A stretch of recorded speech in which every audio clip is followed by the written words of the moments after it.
So what if your insomnia isn't the biggest issue, but your response to it is? This is what I want to talk about today, and it's the very loop that is often fundamental to any kind of insomnia. And it's certainly the loop that kept me stuck in chronic insomnia for way too long. Now, whether your insomnia is based on current external events or an underlying physiological cause, whatever the cause is, whatever the reason, I'm hoping that this video and future videos are going to help bring some relief and a bit of a reframing in a fresh way, whatever sleep struggles that you're currently going through. And I'm hoping that soon it'll bring a little more peace to your issues with sleep, and so that sleep can find you very soon again. Now, I want to make it clear that I am not a doctor nor a therapist, and none of this is medical advice. It's more of a philosophical take based on my experiences with long-term insomnia and also based on my training in becoming a sleep coach. So check the disclaimer in the video description down below if you have any doubts.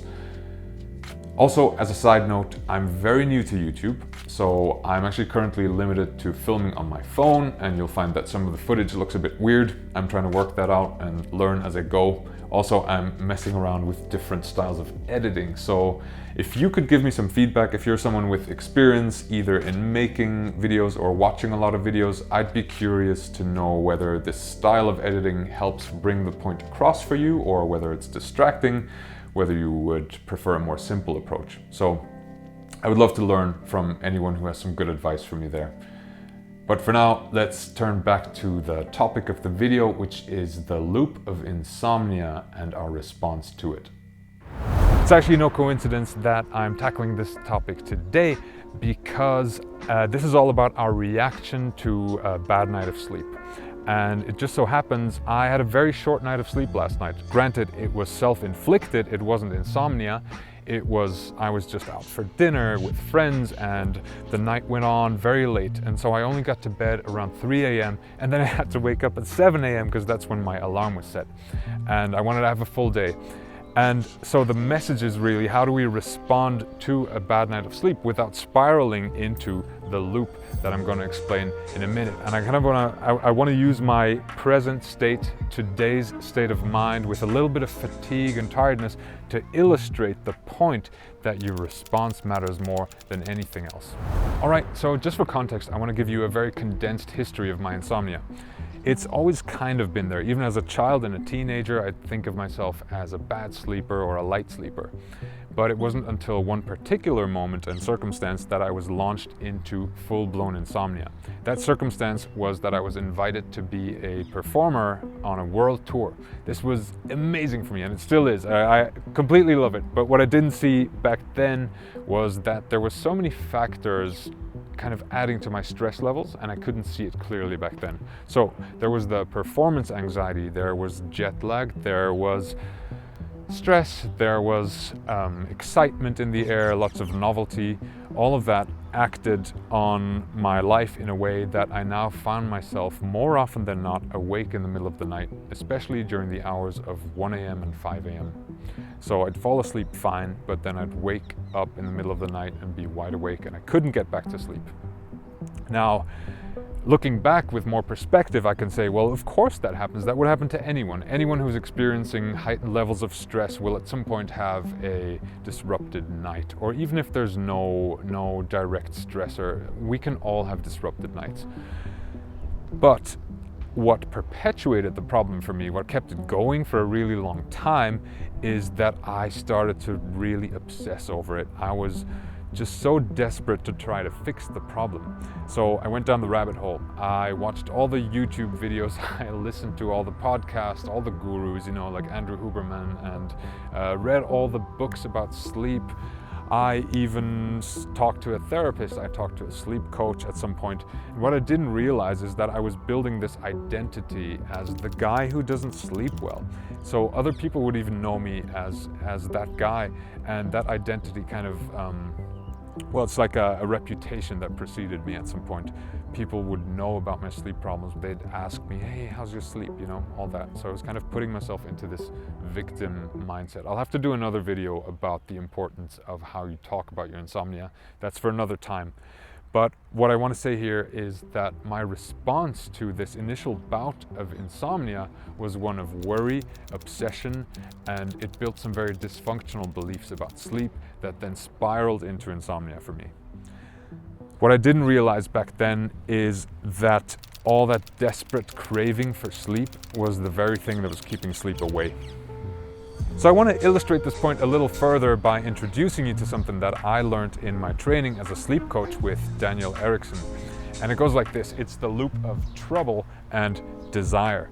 So these two things actually generate a cycle that feeds off of each other. The first step is trouble, and this one is inevitable. This is always going to happen. You're always going to have some form of trouble. Something is going to come at you in life, right?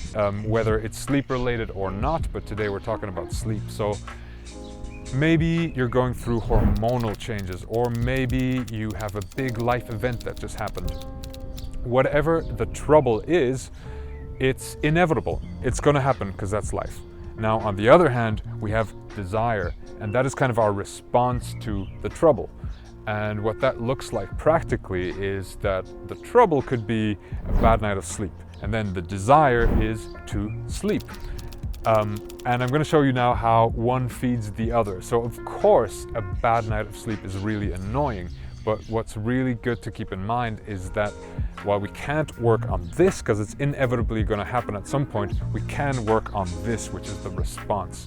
So it's good to bear in mind that the desire to fix your sleep, or the desire to sleep, or the desire to fall back asleep is going to generate more sleeplessness, aka trouble. So this feeds that, and that feeds this.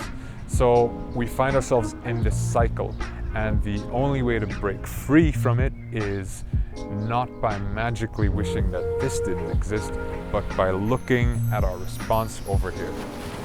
And once we see it for what it is, which is a self-perpetuating cycle of fear, worry, anxiety, and all that, then we can start to give less importance to whatever's troubling us. So once I saw this clearly, I understood that my worries about not sleeping are actually fueling my insomnia. And so I worked at overcoming some of those worries. That meant looking at my dysfunctional beliefs about sleep. It meant finding more peace in my nervous system. And I shifted my behaviors in a way that when I found myself awake in the middle of the night, I would just do something that feels good. So rather than laying there and worrying about the next day, I would just respond to whatever I needed in the moment. And sometimes that meant listening to a podcast. Sometimes that meant doing the dishes or something like that, you know, something that after you've done it, you feel good. Whatever the thing is for you, it's just about finding peace at night, whether sleep comes to you or not.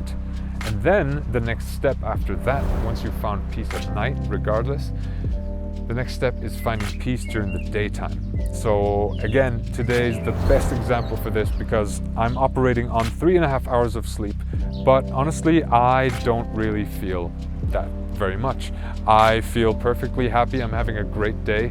I'm happy that the day had many hours today, and I am looking forward to a good night's sleep tonight, but I'm not stressed about it. And if this was past me, I would have stressed so much, and I would be way more tired than I am now in this circumstance because I would focus more on the problem, and my mind would be busy more with the worries of how to overcome it. So today's takeaway message is this: when our bodies need to sleep and we aren't doing anything to try to sleep, sleep happens.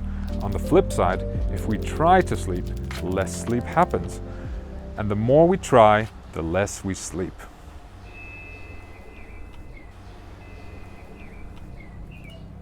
All right, I hope that video was helpful for you, and I understand, of course, that this one topic alone likely isn't going to solve all of your insomnia, but it can be a really great foundation, something that you can come back to again and again. Basically, noticing for now whenever we put sleep on a pedestal, whenever we make it this thing that has to be achieved at all costs, something that is just so terrible if we don't get it, like whatever fuel we give to this machine of insomnia, or whatever food we give to the monster that is insomnia, makes this monster have more power over us. So let's just start with recognizing those patterns. And I would love to hear from you in the comments how that goes, whether it brings you instant relief or you struggle with it, whatever it is. I'm there for you in the comments, and I'm also going to follow up with more videos, more concepts very soon, probably in the next few days. So if you want to be around for that, if you don't want to miss any of that, please subscribe. You'd actually be one of my very first subscribers, which would be very special. So thank you for your time and your attention, and I'll see you in the next one. Bye-bye.